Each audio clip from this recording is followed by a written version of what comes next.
सभी के जीवन में एक समय ऐसा आता है जब सभी चीज़ें आपके विरोध में हो रही हों और हर तरफ से निराशा मिल रही हो।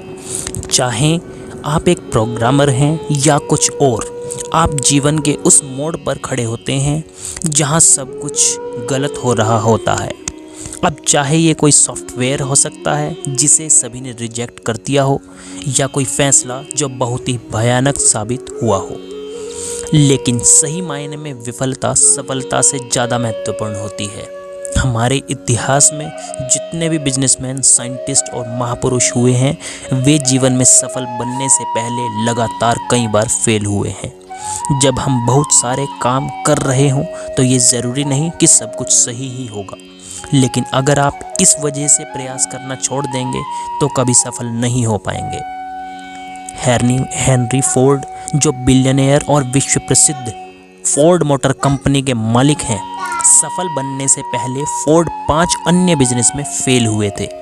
कोई और होता तो 5 बार अलग अलग बिजनेस में फेल होने और कर्ज में डूबने के कारण टूट जाता, लेकिन फोर्ड ने ऐसा नहीं किया और आज एक बिलियनियर कंपनी के मालिक हैं।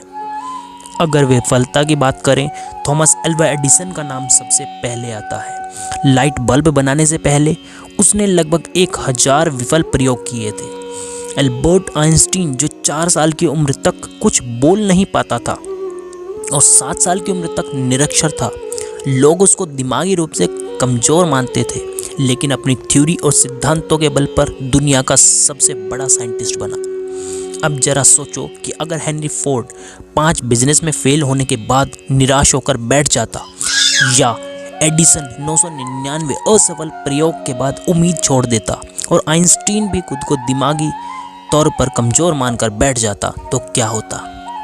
हम बहुत सारी महान प्रतिभाओं और आविष्कारों से अनजान रह जाते। तो मित्रों, असफलता सफलता से कहीं ज़्यादा ज़रूरी है। असफलता ही इंसान को सफलता का मार्ग दिखाती है। किसी महापुरुष ने बात कही भी है, winners never quit and quitters never win, अर्थात जीतने वाले कभी हार नहीं मानते और हार मानने वाले कभी जीत नहीं सकते। आज सभी लोग अपने भाग्य और परिस्थितियों को कोसते हैं। अब जरा सोचिए, अगर एडिसन भी खुद को अनलक्की समझकर प्रयास करना छोड़ देता तो दुनिया एक बहुत बड़े आविष्कार से वंचित रह जाती। आइंस्टीन भी अपने भाग्य और परिस्थितियों को कोस कर रह जाता तो उसके लिए वो जिम्मेदार होता। क्या वो खोज कर पाता? क्या वो इतने आविष्कार दे पाता? नहीं। अगर किसी काम में असफल हो भी गए हो तो क्या हुआ, ये अंत तो नहीं है ना। फिर से कोशिश करो, क्योंकि कोशिश करने वालों की कभी हार नहीं होती। मित्रों, असफलता तो सफलता की एक शुरुआत है। इससे घबराना नहीं चाहिए, बल्कि पूरे जोश के साथ फिर से प्रयास करना चाहिए। हिरण के दौड़ने की क्षमता करीब 90 किलोमीटर प्रति घंटे की होती है, वहीं बाघ सिर्फ 60 किलोमीटर प्रति घंटे की स्पीड से भागता है, लेकिन फिर भी बाघ हर बार हिरण का शिकार कर लेता है। जानते हो क्यों? हिरण के मन में डर होता है कि वह बाघ से जीत नहीं पाएगा, और इसी डर की वजह से वह बार बार रुककर पीछे मुड़कर देखता है। हिरण के मन का डर उसकी रफ्तार को कम कर देता है और बाघ उसका शिकार कर लेता है। मित्रों, मन का डर हमेशा हमें आगे बढ़ने से रोकता है। जिस व्यक्ति के मन में हार जाने का डर है, वह कभी भी अपनी पूरी क्षमता से काम नहीं कर सकता। उसका मन उसको हमेशा कमज़ोर होने का एहसास कराता रहेगा। आप चाहे किसी भी फील्ड में हो, चाहे कोई भी कार्य कर रहे हो, आपको अपने मन को जीतना बहुत ज़रूरी है, क्योंकि जो व्यक्ति मन से हार जाता है वो अपार क्षमता होने के बावजूद कभी सफल नहीं हो सकता। पुराने समय की एक कहानी है कि महोसर नाम का एक छोटा सा राज्य हुआ करता था।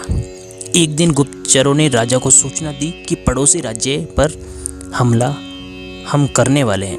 गुप्तचरों ने बताया कि खबर एकदम पक्की है, सिर्फ 3 दिनों के भीतर पड़ोसी राज्य अपनी विशाल सेना के साथ हम पर हमला कर देगा और उनकी बड़ी सेना के सामने हम टिक नहीं पाएंगे। राजा बेहद चिंतित हो गया। उसने तुरंत सभा बुलाई और सभी लोगों से सलाह मांगी कि अब हम लोगों का मरना तय है। अगर किसी व्यक्ति के पास कोई सुझाव है तो हमारे साथ साझा करें। राजा के चतुर मंत्री ने कहा, राजन, अब जब जान पर बन्ही आई है तो इसका एकमात्र उपाय है कि हमें आज ही पड़ोसी राज्य पर हमला कर देना चाहिए।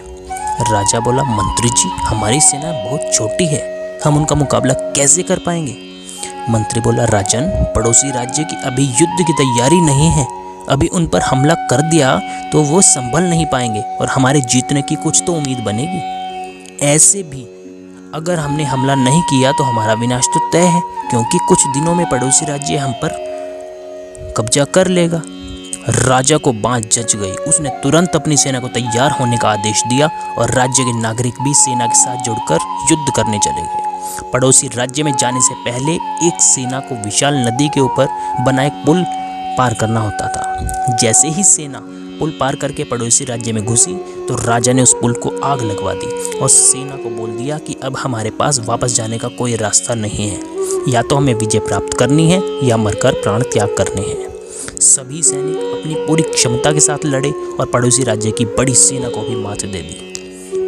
मित्रों, जैसे राजा ने अपनी सेना की असफलता के रास्ते बंद कर दिए, ठीक वैसे ही आपको अपनी असफलता के सभी रास्ते बंद कर देने चाहिए। आपने स्वयं महसूस किया होगा कि जब इंसान के सभी रास्ते बंद हो जाते हैं तभी वह सबसे ज़्यादा मेहनत करता है और सफलता हासिल करता है। अपनी सफलता के लिए खुद को झोंक दीजिए, अपनी असफलता के बारे में सोचना ही छोड़ दीजिए, क्योंकि आपके पास असफल होने का कोई ऑप्शन ही नहीं है। खुद को असफल होने का कोई ऑप्शन ही मत दो। डरो नहीं, क्योंकि आपकी क्षमता आपकी समस्या से बड़ी नहीं है। जुट जाइए, सफलता आपकी राह देख रही है। धन्यवाद।